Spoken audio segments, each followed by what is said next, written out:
Emmanuel Macron is the first French president to visit Dakar in 3 decades, and he intends to pitch his country as a useful alternative in a region where superpowers such as China, Russia or the United States are jostling for influence. আসসালামুয়ালাইকুম আপনারা কেমন আছেন আশা করি সবাই ভালো আছেন আমি জুনেদ আপনারা দেখতেছেন জুনেদ আলী অফিশিয়াল আমি আপনাদের জন্য একটি ভিডিও প্লে করতে যাচ্ছি সবাই দেখবেন আশা করি সবাই দেখবেন ভালো লাগবে आज मेरे साथ है वसीम शौकत और आज बात की जा रही है फ्रांस के हवाले से कि फ्रांस का मीडिया भी यही बात कर रहा है कि फ्रांस अपने आप को मजबूत बनाने के लिए हिंद बहरे अल काहिल के अंदर बांग्लादेश के साथ ताल्लुकात को बेहतर बना रहा है।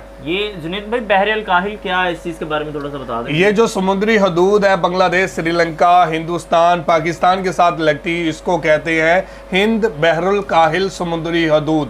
इसी की जंग में अमेरिका, रूस और चीन भी हिस्सा ले रहे हैं। चीन चाहता है कि इसके ऊपर उसका कंट्रोल हो, अमेरिका चाहता है कि उसका कंट्रोल हो और रूस चाहता है कि उसके भी ताल्लुकात उन ममालिक से हों जिनकी समुद्री हदूद हिंद बहरुल काहिल के साथ मिलती है। ये जो बहरुल काहिल है ये हिंदुस्तान के साथ लगता है। ये जितना भी समुद्री हिस्सा है, जितनी भी समुद्री पट्टी है, पाकिस्तान, हिंदुस्तान, बांग्लादेश, श्रीलंका के साथ मिलती है, इसको कहते हैं हिंद बहरुल काहिल। ठीक है, इसको कहते हैं। और अमेरिका यहाँ पर चाहता है कि उसका कंट्रोल हो, चीन चाहता है कि उसका कंट्रोल हो और रूस चाहता है कि उसका कंट्रोल हो। अमेरिका तो जो चाइना तो हमारे साथ उनका तकरीबन बॉर्डर लगता है, हो सकता है उनके साथ ये बहरुल काहिल हो। अमेरिका को तो दूर दूर तक नामो निशान। चीन के साथ बहरुल काहिल नहीं है, ना अमेरिका का इससे कोई ताल्लुक है, ना रूस का इसके साथ ताल्लुक है और ना ही फ्रांस का इसके साथ ताल्लुक है। मैं आपको बताता चलूं कि ये तीनों चारों ममालिक चाहते हैं कि बांग्लादेश, पाकिस्तान, हिंदुस्तान, श्रीलंका के साथ इनके ताल्लुकात इतने मजबूत हों कि ये चारों ममालिक इनकी हाथ में हो और ये जो चाहे इस हदूद के अंदर आके कर सकते हैं। तो इनका इसको फायदा क्या हो सकता है? इसका फायदा सुपर पावर, दुनिया के अंदर सुपर पावर बनने की जो दौड़ लगी हुई है वो हासिल करना चाहते हैं। चीन चाहता है कि दुनिया का सुपर पावर वो बन जाए, हिंदुस्तान चाहता है कि वो बन जाए, अमेरिका चाहता है वो बन जाए, रूस चाहता है वो बन जाए और आज के टाइम पे फ्रांस चाहता है कि इस जंग के अंदर उसका भी नाम हो और वो भी ताकतवर बने। इन ताकतों में जो अमेरिका, रूस और चीन की ताकतें हैं, इनकी ताकतों में उसका भी शुमार हो। यही वजह है कि 32 साल बाद ये फ्रांस की तरफ से बांग्लादेश का इतने अरसे के बाद इतना अहम दौरा हो रहा है। और जो मैक्रोन है, जो फ्रांसीसी सदर है, वो बांग्लादेश के पास 3 दहाइयों के बाद आ रहा है और इसकी यही अहमियत है कि फ्रांस भी इसके अंदर कूदना चाह रहा है, फ्रांस भी हिस्सा लेना चाह रहा है। और आज फ्रांस का मीडिया भी इस बात का इंकिशाफ कर रहा है कि फ्रांस अपने आप को मजबूत बनाने के लिए 3 दहाइयों बाद बांग्लादेश का विजिट कर रहा है। अच्छा, तो जुनेद भाई साथ साथ हमें, मुझे और व्यूवर्स को ये भी साथ में बताते चलें कि ये जो मतलब ये चाहते हैं कि सुपर पावर बने बहरुल काहिल से, इसके जरिए से किस तरह का फायदा होगा? मतलब ये फायदा ये समुद्री हदूद के ऊपर कंट्रोल करना, आलमी तिजारत को कंट्रोल करना, हर एक की ख्वाहिश है कि उसकी इजाज़त से ये सारे काम हो। चीन चाहता है कि आलमी ताकतें मेरे कंट्रोल में और आलमी ताकत का कंट्रोल जिस मुल्क के पास जाता है तो इसका मकसद ये है कि दुनिया भर की जितनी भी बिजनेस की कम्युनिटी है वो उसके हाथ में होगी, दुनिया की जितनी भी तिजारत है ये उसके हाथ में होगी। और समुद्री रास्ते से जितनी बड़ी तिजारत होती है इतनी फ़ज़ाइया से नहीं होती, इतनी ज़मीनी रास्ते से नहीं होती। इसीलिए हर मुल्क चाहता है कि वो समुद्री हदूद के ऊपर कंट्रोल हासिल करे, चाहे वो चीन है, चाहे वो रूस है, चाहे वो अमेरिका है। और अब फ्रांस भी यही चाहता है कि इनके ताल्लुकात उन ममालिक से हों जिन ममालिक की समुद्री हदूद से गुजरना पड़े। आलमी ताकतों का मरकज़ है ये समुद्री हदूद। यही वजह है कि ये तमाम के तमाम ममालिक इस दौड़ में लगे हुए हैं कि समुद्री हदूद की जो बुनियाद है, जो अमेरिका है वो चाहता है कि बांग्लादेश से ताल्लुकात उसके अच्छे हों, हिंदुस्तान से अच्छे हों, श्रीलंका से अच्छे हों, ताकि वो खुलेआम हिंदुस्तान की हदूद को, पाकिस्तान की हदूद को और बांग्लादेश की समुद्री हदूद को आसानी के साथ इस्तेमाल करके चीन पे हमला कर सके। और चीन चाहता है कि वो अमेरिका के ऊपर इसी समुंदर का जो है वो इख्तियार हासिल करके हमला कर सके। तो ये बहुत बड़ी डील है, बहुत बड़ी डील है जो करना चाहते हैं। फ्रांस करना चाहता है, अमेरिका करना चाहता है, रूस करना चाहता है, चीन करना चाहता है। यही वजह है कि इन छोटे ममालिक के साथ ये तमाम के तमाम ममालिक रिश्ते बेहतर बनाना चाहते हैं, इनको ये जताने की कोशिश करते हैं कि हम आपके दोस्त हैं। तो अब ये जो 3-4 मुल्क जो आपने बताया है, पाकिस्तान, इंडिया और बांग्लादेश, अगर बिलफर्ज अमेरिका, चाइना या रूस या फ्रांस इनमें से अगर करना चाहता है, बहरुल काहिल समुंदर पर कब्जा बिलफर्ज अपना करना चाहता है, तो इनमें सबसे बेहतरीन ऑप्शन कौन सा मुल्क है? किसके साथ वो ताल्लुकात बेहतर करेगा तो जल्दी वो वहाँ पर कब्जा कर सकता है? वो कब्जा करने की कोशिश करते हैं, लेकिन आप देखें पाकिस्तान के ताल्लुकात चीन के साथ अच्छे हैं, अमेरिका के साथ अच्छे इतने नहीं है जितने चीन के साथ अच्छे हैं। दूसरे नंबर पे हिंदुस्तान को सबसे बड़ा समुद्री हदूद लगता है। हिंदुस्तान के ताल्लुकात अमेरिका के साथ अच्छे हैं, रूस के साथ अच्छे हैं और चाइना के साथ अच्छे नहीं है। बांग्लादेश की बात की जाए तो बांग्लादेश का भी यही हाल है कि बांग्लादेश के ताल्लुकात चीन के साथ अच्छे हैं, रूस के साथ अच्छे हैं और अब अमेरिका के साथ इतने अच्छे नहीं हैं। अब फ्रांस भी चाहता है कि G20 के बाद अब फ्रांस इस बात को समझ चुका है कि यहाँ पर कंट्रोल कैसे हासिल करना है। तो अब ये तमाम की दौड़ें लगी हुई हैं कि किसी एक मुल्क के ऊपर इन तीनों को ले आए, लेकिन ऐसा होता हुआ नजर नहीं आता।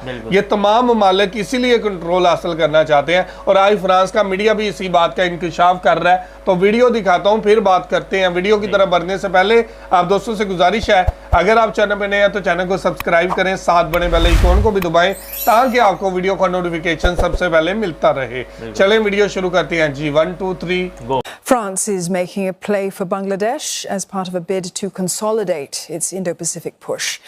Emmanuel Macron is the first French president to visit Dakar in 3 decades, and he intends to pitch his country as a useful alternative in a region where superpowers such as China, Russia or the United States are jostling for influence. Nous avons une volonté commune de préserver l'indépendance de nos pays, de ne céder à aucune pression extérieure et, malgré les conflits en cours, au fond, de garder la liberté qui va avec la souveraineté. Je défends, vous le savez, cette 3e voie dans l'Indo-Pacifique fondée sur le respect de la souveraineté et l'autonomie stratégique de nos partenaires. Mr. Macron praised the tremendous success of Bangladesh, saying that it is progressively retrieving its place on the world stage. The two countries agreed to boost cooperation in various fields. Mr. Macron also clinched a deal for Airbus to sell 10 aircraft to Bangladesh's flagship carrier, Biman Airlines. It's the country's first deal with the European plane maker in a shift from its Boeing-dominated fleet. Mr. Macron also expressed Paris' unwavering commitment to support Dakar in its efforts to combat climate change. तो जी viewer, ये थी video और आपने देखा कि France का 3 decade के बाद, 3 दहाइयों के बाद ये बांग्लादेश का विजिट करना और फ्रांसीसी सदर जो प्रेसिडेंट है मैक्रोन, इसका 3 दहाइयों बाद बांग्लादेश आना ये साबित करता है कि वो अपने मफादात को लेकर आए हैं। और 10 के करीब एयरबस भी दिए गए हैं, एयरक्राफ्ट जो बांग्लादेश को दिए गए हैं, ये भी डील हुई है। मतलब बांग्लादेश राइफल तैयारे खरीदना चाहता है इनसे। वो समझ चुके हैं कि किस तरह किस ममालिक के साथ दोस्ती को मजबूत बनाना है और बांग्लादेश भी इसको अच्छे तरीके से समझता है कि किस तरह आज मैक्रोन बांग्लादेश के विजिट पे है, वो भी 3 दहाइयों के बाद। तो जी वसीम भाई क्या कहना चाहेंगे? तो अगर मतलब मैं तो ये मेरे तो सवालात ही बहुत ज़्यादा, मैं अगर आपसे ये पूछूंगा, मैं कहना तो कुछ भी नहीं चाहता, इस बारे में पूछना चाहता हूँ आपसे कि आप बहुत अच्छा एक्सप्लेन कर रहे थे कि इसमें ये कि इनका ज़्यादा जो है वो मकसद, मेन मकसद कि बहरुल काहिल समुंदर पर कब्जा करना है। तो ये जो 10 एयरक्राफ्ट है, ये इंडिया ने, बांग्लादेश ने मांगे थे या इन्होंने अपने तौर पे उनको दिए थे?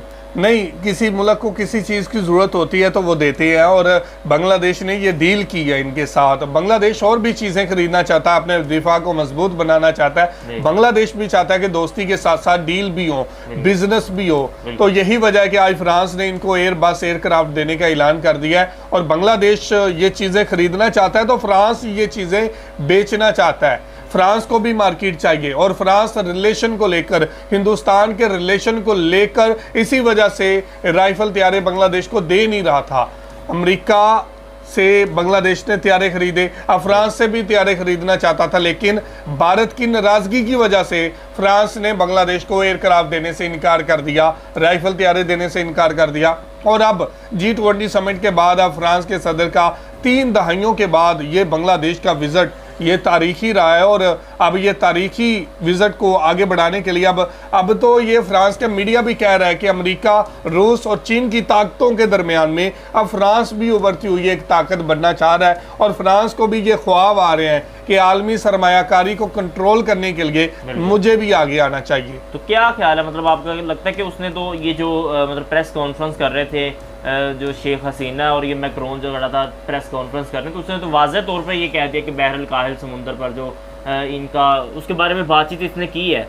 ये ढकी छुपी बात नहीं है। हर मुल्क की ख्वाहिश होती है ताल्लुकात को बेहतर बनाएं, अपने ताल्लुकात को जितना बेहतर बना सकते हैं। अमेरिका है, रूस है, चीन है, तो ये ममालिक कौन सा छुप कर ये बातें करते हैं, तो मतलब उनका भी वाज़ेह है कि ये नजर आता है। तजियाकारों को पता है इस चीज़ का कि ये क्यों कर रहे हैं। और बांग्लादेश की जहाँ तक बात है तो बांग्लादेश ने कभी भी किसी भी कंट्री के साथ ताल्लुकात को ख़राब नहीं किया, चाहे वो चीन है, चाहे वो अमेरिका है या रूस है। बांग्लादेश के तमाम ममालिक के साथ ताल्लुकात अच्छे हैं। और अब फ्रांस भी इन्हीं दौड़ में शामिल होने जा रहा है। फ्रांस भी चाह रहा है कि इनके भी ताल्लुकात बांग्लादेश से भी होने चाहिए। और ये तमाम ममालिक चाहते हैं कि इन तमाम ममालिक से हमारे रिलेशन हो। लेकिन देखें, दोस्त ही होता है और दुश्मन दुश्मन ही होता है। सब शो करवा रहे हैं कि हम आपके दोस्त हैं, ये तो टाइम आने पे पता चलता है कि दोस्त कौन है और दुश्मन कौन है।